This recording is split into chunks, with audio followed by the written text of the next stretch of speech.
அல்லாஹுடைய தூதர் ஸல்லல்லாஹு அலைஹி வஸல்லம் அவங்க பிறந்த இடம் எவ்வளோ அழகான வீடு. அது இப்போ லைப்ரரி ஆக்கி வச்சுருக்கிறாங்க சவுதி அரசாங்கம். எவ்வளோ ஒரு புனிதமான இடம். நபி பிறந்திருக்கும் போது எவ்வளோ அழகாக பிறந்திருப்பாங்க. எவ்வளோ குட்டி குழந்தையா நபி இருந்திருப்பாங்க. அம்மா ஆமினா அவங்கள எவ்வளோ அழகாக எடுத்திருப்பாங்க. இந்த இடத்துல தானே நம்முடைய ஜிப்ரீல் அலைஹிஸ்ஸலாத்து வஸ்ஸலாம் வந்திருப்பாங்க. நபி பிரசவித்த இடம் இது. சுப்ஹானல்லாஹ். அல்லாஹ் இங்கே வந்து பார்க்கக்கூடிய பாக்கியத்தை தந்தான். அல்லாஹ் இதனை ஒப்புக்கொள்ளட்டுமாக.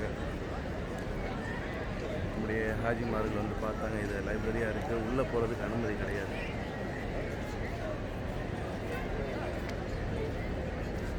நபி பிறந்த இடத்தை அல்லாஹ் அடியார்கள் இதனை லைப்ரரியாக வைத்திருக்கிறார்கள்.